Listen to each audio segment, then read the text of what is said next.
So I've been training Muay Thai in Thailand for around 1 month now, and I've tried 5 different gyms, and I'm pretty much still a beginner, but I'm learning a lot. And there are just some things I wish I knew before I started training Muay Thai here, and in this video I just wanted to address all those things. Firstly, let's get this out of the way. Training Muay Thai is brutal, and that's coming from someone who's trained badminton at a national/international level, so decent. My body's quite conditioned for sports, but then training Muay Thai is just next level. In general, everything is painful. Like training 4 hours a day, 6 days a week is tough. Pad work, where they make sure you empty the tank every time you hit the pads, that's tough. Bag work's tough. Warm up, where you have to skip for quite a while with a heavy rope, that's tough. Sparring, even stretching and getting a Thai massage is painful for recovery. And sometimes in the morning I find it painful to walk because my joints aren't used to kicking pads and bags so much. Boys, we get lots of bruises when you do Muay Thai. No pain, no Muay Thai. Also, injuries are quite common if you're unconditioned. For example, I've seen many people with blisters on the underside of their foot, people with skin infections from even things like mosquito bites because the humidity. For me, I hurt my back during sparring. I got swept particularly hard. I didn't think he needed to sweep me that hard during sparring, but oh well, my back still kind of hurts, so I'm taking a couple days off training. And oftentimes the top part of your foot, the dorsal aspect of your foot, hurts from kicking so much. So in general, Muay Thai training is brutal. But I'd be a bit disappointed if it wasn't that brutal, and I wouldn't have it any other way.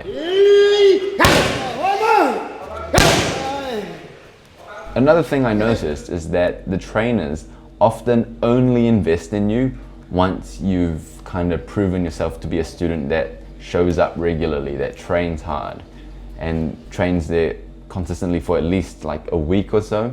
And if you do privates, that helps too, because if you look at it from their perspective, right, they're seeing many students. There's a high flow rate of people training, going into the country, going out of the country. A lot of the people just go there, train for fun, and they're not really serious about training. So they want to screen out people who are serious so they can get the right energy and focus. So I've noticed that for me, training a week or so consistently, they kind of show interest too, and they respect the effort, and they invest in you more only after a week of consistent training, which makes sense. Another thing I wish I knew is that different gyms have different vibes. You know, some gyms play music, some don't. That changes the vibe completely.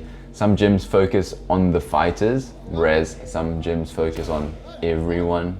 Some gyms are more of a holiday gym, some gyms are more of a fight gym. And I guess the right gym for you will be dependent on your goals. And the advice I followed is to try a few gyms out and then choose one after trying 3 different gyms, which I think look good online. So I'm training at Ratachai right now, which is not necessarily a completely fight-based gym, but it's not completely just a holiday type gym either. It's kind of a mix of both, and they kind of cater to everyone.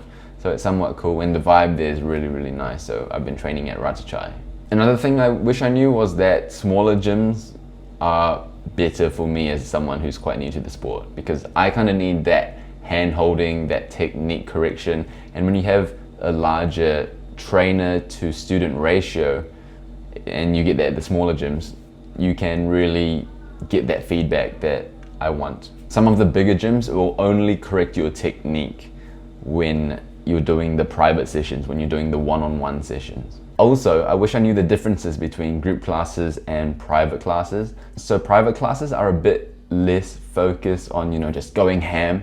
It's a lot more technique correction, for me at least, because I still need to improve my technique.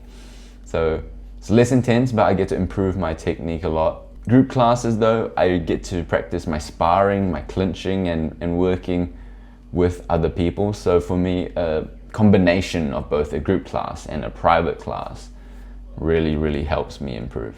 And if you're wondering what a group class looks like, here's what you can expect. So usually before class or after class, the fighters usually run, and this can be anywhere from a few kilometers to 10K. But then if you're not fighting, generally this isn't expected of you. And then for warm-ups, classically it's skipping. If it's not skipping, it'll be things like jumping on a tire. It could also be cycling, might include some basic calisthenic exercises like squats and push-ups, and sometimes it might include running around the gym as well. After that, usually wrap your hands and do some shadow boxing. And then after that, it really depends on what gym you're training at. Sometimes you do drills where you practice the combination on your partner, or you do 2 shots on your partner and then the partner does 2 shots on you. Or sometimes you learn a technique, or sometimes you do bag work, sometimes you do pad work. It all really depends on the gym and the style of training. And near the end of the training session, you might get to spar or clinch, but again, this is gym dependent. Sometimes they have clinch or spar days specifically. Some gyms spar and clinch every day.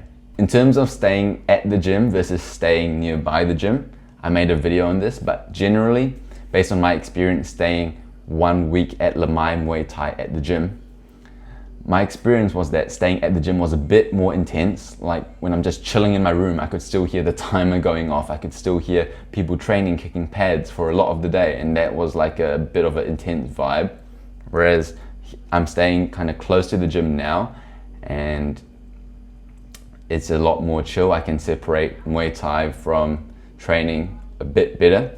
So my advice is that if you want to have a holiday plus train Muay Thai, it's nicer to stay close to the gym. If you want to just focus on Muay Thai as your primary objective, staying at the gym makes sense. But I enjoy staying close to the gym because I kind of enjoy making content like this, doing other things on the side as well. I guess it depends on your goals. But also staying at the gym sometimes can be cheaper than if you book both separately. In terms of what to pack, so I train topless and a lot of the guys train topless. So I packed a lot of underwear and shorts. And just lastly, the things you need to sort out before you leave. I sorted out passwords just in case you wanted to do some banking or you wanted to log into something and you forgot your password. I'd bring a few passwords along with me. Cash or a card. I like to use my Wise card. I think it's very, very efficient and it makes a lot of sense. But you need some way of spending money. I also brought like 1,000 New Zealand dollars with me, cash, that I converted to Thai baht when I got here. It's also good to tell your bank that you'll be overseas so they know, just in case you withdraw money or you make a transaction overseas and you don't want them to freeze your accounts. So just let them know that you're going to be overseas. And also, travel adapters are super handy. I got this one back home and it's by Momax, I believe. Momax. It has all the different plugs in the world, so I can literally take this anywhere in the world and I can plug in any plug I want. So it makes a lot of sense. I just have one of these and I have USB and USB-C ports at the bottom as well. So this one makes a lot of sense for me. But having some sort of a travel adapter makes a lot of sense as well to sort out before you leave. So pretty much, I know that's a lot of information, but those are the things I wish I knew before I went to train Muay Thai in Thailand. Again, you're gonna get like a beginner's perspective because that's all I know. But I hope that was helpful. And if you ever consider training here, you learn a lot for sure. It's a really great place to train. Thanks for watching and I'll see you in the next one.